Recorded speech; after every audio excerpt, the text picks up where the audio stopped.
आपण शॅम्पू किती वेळासाठी वापरतो, किती वेळासाठी तो स्किनवरती लावतो, ते सगळ्यात महत्त्वाचं आहे. कोणत्याही ड्रग्सची म्हणून आम्ही ज्यावेळेस बोलतो डॉक्टर, तर आम्ही म्हणतो ड्रग्स म्हणजे मेडिसिन्स. कोणत्याही मेडिसिनचा लोकल लावल्यानंतर इफेक्ट यायला बॉडीमध्ये ॲब्सॉर्ब होऊन त्याचा इफेक्ट यायला वेळ लागतो.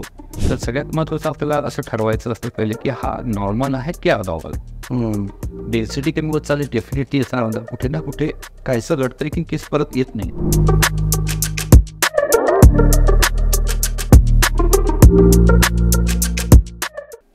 तर सर मला विचारायचं होतं की आता तुम्हाला तर माहिती आहे माझं लाईफस्टाईल असं असल्यामुळे शूटला जेव्हा जातो तेव्हा हेअरवर बरेच प्रोडक्ट मेकअप दादा वापरतात, त्यामुळे फार खूप प्रयोग करतात केसांवर.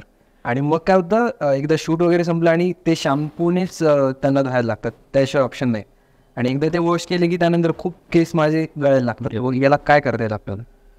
कसं आहे माहिती आहे का, सगळ्यात महत्त्वाचं आहे की तुम्हाला ऑप्शन तर नाही आहे की आता तुम्ही स्टायलिंग करणं तुम्हाला पार्ट ऑफ युअर प्रोफेशन आहे, बरोबर. Without that you cannot survive, म्हणजे ते शक्यच नाही. राईट.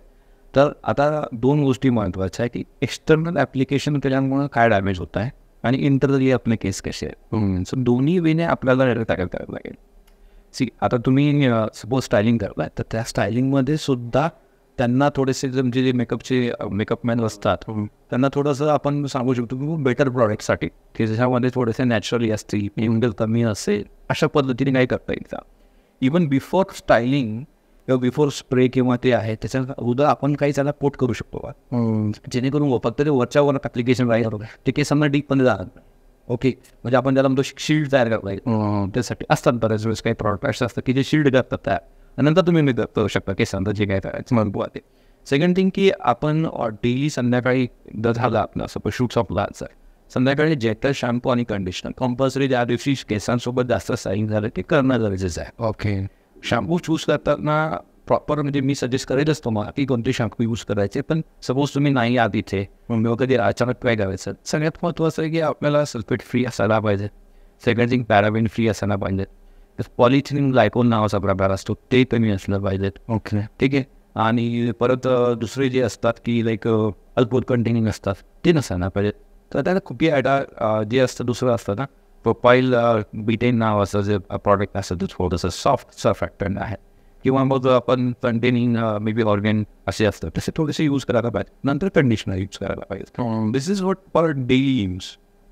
ठीक आहे. त्याच्यानंतर जे आहे की आपण काय खाल्लं पाहिजे काय नाही खाल्लं पाहिजे. आता तुम्ही टूरवरती असतात म्हणा, तुम्ही लढणार लागेला ते खरं मग तिथे काय भेटणार खायला, हा सगळ्यात मोठा बायट होत नाही तेव्हा, बरोबर. तर मग काय माहिती आहे का, रादर दॅन हॅव्हिंग की चटरपटा खाल्ल्यापेक्षा तर आपण डाएट एक प्लॅन असा बनवूया जेणेकरून आपल्याला न्यूट्रिशन पण मिळेल आणि अँटीऑक्सिडंट पण मिळते.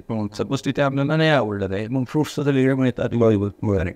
नंतर आपल्याला सलाड्स मिळतात.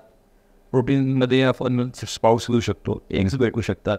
तर हे जास्त खायचं रादर दॅन बेक ॲटम असतील, कारण फॉरेनमध्ये युजली बेक ॲटम जास्त चालतात, तर ते नको आपल्याला. राईट.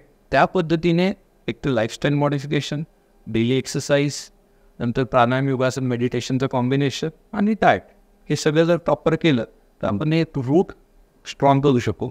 आणि जे काही बाकीचे प्रॉब्लेम जे एक्सटर्नल ॲप्लिकेशन आहे शॅम्पू, कंडिशनर आणि हॅन्ड सिरम्स जे आपण स्कॅल्पसाठी देतो, म्हणजे स्कॅल्पमध्ये दिल्यानंतर ते केसांच्या मुळात बंद झाला आणि मुळ स्ट्रॉंग करणार त्यासाठी आपण ट्रीटमेंट करू शकतो. अजून एक मला डाऊट होता की आपण बाईकवर जेव्हा फिरतो तेव्हा आपण मोस्टली मी कॅब घातली किंवा हेल्मेट जर यूज केलं तर त्याने माझे हेअर काही डॅमेज होतील किंवा हेअरफॉल होईल जास्त, असं काही आहे का? कारण बाईक वापरताय ते हेल्मेट घातलंच पाहिजे. ते आहे सेफ्टी फर्स्ट. मग फेस राहतील किंवा नाही राहतील आपण व्हायचं 100%.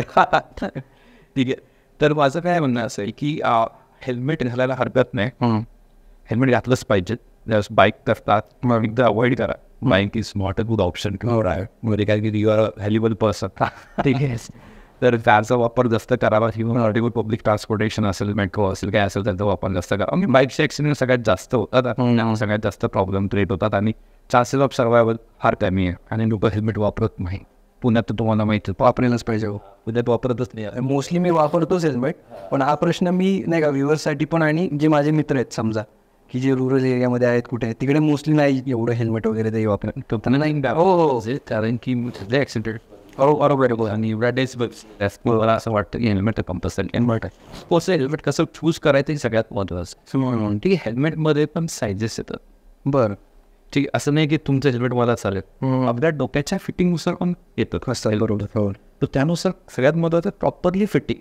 म्हणजे आपण जर असं डोकं आलं तर हेल्मेट आलंच असेल तर that is a wrong helmet. Okay, अच्छा. आलं कसं हेल्मेट घातल्यानंतर तुम्ही कान जर दबत असतील दोन्ही साईड तर दॅट इज रॉंग हेल्मेट. तर प्रॉपरली हेल्मेट जे की तो तुमचा जो तिथला सेल्समॅन असेल तो तुम्हाला एक सजेस्ट करेल प्रॉपर पद्धतीने. That is very very important. दुसरं आहे की तुम्हाला खूप जास्त लांब येत असेल तर साहेबाला बघितलं तर त्यांनी कधी पण ते क्रिकेट खेळताना येस, बंडाना किंवा कॉटनचा ते वापरू सुद्धा त्याच्यावरती हेल्मेट घालू शकतो. Okay. Right. Second third thing असतं की काही काही हेल्मेटला ना व्हेंटिलेशनचा होस किंवा ते काहीतरी बनवलेलं असतं कशाने जेणेकरून एअर सर्क्युलेट होत आहे.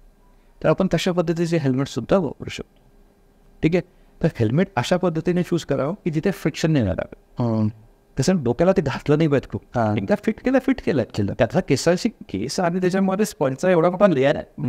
बरोबर आहे. तर त्याने डॅमेज होणारच नाही केस. ओके, त्यामुळे हेल्मेट कंपल्सरी आहे. फक्त प्रॉपर फिटिंगचा तुम्ही घ्या जेणेकरून प्रॉब्लेम येणार. Perfect right. स्टायलिंग करायला वय आहे तुझं असं आहे तर ऑब्विसली आता माझं वय नाही आहे. आम्ही पण त्या वयामध्ये भरपूर काही कार्यक्रम केलेले आहेत त्या पद्धतीचे की जेणेकरून विदाऊट हेल्मेट किंवा अशा गोष्टी आलेल्या आहेत. बरोबर. पण माझं असं म्हणतं की आता ज्यावेळेस आपण इन्शर्ड होतो आपल्या एक रिस्पॉन्सिबिलिटी येत आहे. ठीक आहे, you are a responsible person, I am also responsible person नाव. तर आपलं असं म्हणणं असतं की बेटर आहे की safety is a first priority. बरोबर. आणि बाईक वापरायला हरकत नाही, जगातले भरपूर लोक वापरतात. बट सेफ्टी नंतर बाईकचा प्रायोरिटी. नाही, मी तर जेव्हा चालवतो ना बाईक तेव्हा यूजच करतो मोस्टली. कधी घराच्या जवळ कुठे जायचं असेल किंवा एखाद्या मित्राला भेटायचं तेव्हा तरी सुद्धा हेल्मेट वापरतो. आता आजपासून फॉलो करणार. सर, आता जेवढे शॅम्पू आहेत त्यात ते असं क्लेम करतात की अँटी हेअरफॉल असतात, अँटी डॅन्ड्रफ असतात. तर ते जे क्लेम करतात ते कितपत खरं असतं किंवा ते आहे तेवढं की काय नेमकं? सध्या जे चालू असतं की पण शॅम्पूने खरंच केस गती थांबते का, हा म्हणजे प्रश्न आहे. बरोबर आहे. आपण शॅम्पू किती वेळासाठी वापरतो, किती वेळासाठी तो स्किनवरती लावतो ते सगळ्यात महत्त्वाचं आहे. की कोणत्याही ड्रग्सची आम्ही ज्यावेळेस बोलतो डॉक्टर तर आम्ही म्हणतो ड्रग्स म्हणजे मेडिसिन्स. कोणत्याही मेडिसिनचा लोकल लावल्यानंतर इफेक्ट यायला बॉडीमध्ये ॲब्सॉर्ब होऊन त्याचा इफेक्ट यायला वेळ लागतो. आता शॅम्पू आपण किती 30 सेकंदामध्ये शॅम्पू संपवतो आपला. बरोबर आहे. काय फरक पडणार त्याने? मॅक्सिमम काय होईल, थोडंसं क्लीन होऊ शकतं, त्याच्यापेक्षा जास्त काही होऊ शकतं. तर अँटी हेअरफॉल शॅम्पू कुठे काम करताय? जिथे डॅन्ड्रफचा इश्यू आहे, जिथे खूप जास्त सिबम प्रोडक्शन म्हणजे स्किन ऑइली वगैरे होत आहे, त्याच्यामुळे प्रॉब्लेम्स क्रिएट होतात. काही ठिकाणी खूप ड्राय स्किन असते, त्याच्या ठिकाणी कंडिशनर मॉइश्चरायझर वापरल्यानंतर त्याचा फायदा मिळतो. किंवा आपले जे शॅम्पू असतात ते मॉइश्चरायझिंग शॅम्पूज पण असतात, हायड्रेटिंग शॅम्पूज, त्याने मॉइश्चरायझेशन मेंटेन राहतं. काही ठिकाणी आपण बघतो की पावसाळ्यामध्ये खूप ड्राय होतात कारण की वेदरमध्ये ड्रायनेस असतं. तर त्यावेळेस मग काय असतं की स्किनमध्ये आणि केसांमध्ये मॉइश्चर मेंटेन करणारे शॅम्पूज भेटतात. ठीक आहे, पण ते अँटी हेअरफॉल नसतात. ॲक्च्युली हेअरफॉलचा कॉज वेगळा आहे. बरोबर. जर ती कॉज रिलेटेड टू ड्रायनेस किंवा डॅन्ड्रफ असेल अँटी डॅन्ड्रफ शॅम्पू तुम्हाला काही दिवसांतर हेल्प करेल. पण ॲटलिस्ट कॉन्टॅक्ट पिरियड जो असतो तो 5 मिनिटाचा. ओके. एका मिनिटाने आणि 30 सेकंड काही फरक पडणार नाही. 5 मिनिट्स प्रॉपर ॲप्लिकेशन जर केलं तर ही शॅम्पू काही कंडिशनमध्ये हेल्प करतात. बरोबर. हेअरफॉलचं कॉज 80% ठिकाणी अँड्रोजेनेटिक आहे, त्याच्यामध्ये फॅमिलीला जेनेटिक आहे. त्यामुळे त्याच्यामध्ये काही फायदा होत नाही. ठीक आहे. बाकीचे जे कॉजेस आहेत त्याच्यामध्ये थोडाफार फरक पडू शकतो. पण युजली ते अँटी हेअरफॉल शॅम्पू आजकाल जे मोठमोठ्या कंपनीज बनवतात त्यात बेसिकली या फार्मास्युटिकल कंपनीज आहेत त्या तसं क्लेम नाही करत. ते बेसिकली रिव्हायटॅलिटी शॅम्पू किंवा हेअर स्ट्रेंथनिंग शॅम्पू अशा पद्धतीने लेबल करतात. ओके. आता ते ट्रेंड कमी झाला. अँटी हेअरफॉल शॅम्पू युजली चांगल्या कंपनी तरी घेत नाही. ओके. आणि सर, आत्ता मध्यंतरीच मला थोडीशी केसांमध्ये ना डेन्सिटी पण थोडीशी कमी होते असं वाटते. हेअरफॉल थोडासा होतोय, जास्त नाही, पण असं वाटतंय की पुढे नको काय व्हायला, म्हणून आत्ता प्रिकॉशन्स घेतलेले बरे. तर मला ते विचारायचं होतं की आत्ताच आपण त्यावर असं गोळ्या औषधांनी सुरुवात करायची की नॅचरलवर आपण काही मॅनेज करू शकतो, काय जात आहे? मला असं वाटतं की सुरुवात सध्या झालेली आहे. जस्ट म्हणजे की डायमीटर कमी व्हायला स्टार्ट आणि हेअरफॉलचा जो रेशिओ आहे तो वाढत चाललेला आहे. तर सगळ्यात महत्त्वाचं आपल्याला असं ठरवायचं असतं पहिले की हा नॉर्मल आहे की अनॉर्मल.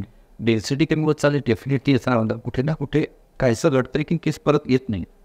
केस गाळल्यानंतर तो परत यायला पाहिजे. बरोबर आणि तो सायकलिंगनुसार येत असतो. तर डेन्सिटी कमी होत याचा अर्थ केस पातळ होत चालला आहे एखाद्या एरियातले पर्टिक्युलरली आणि ते परत येत नाही. राईट. तर घरामध्ये कोणाला प्रॉब्लेम आहे का? आईच्या साईडला वडिलांच्या साईडला कुठे टकलेपणा आहे त्या पोटाला?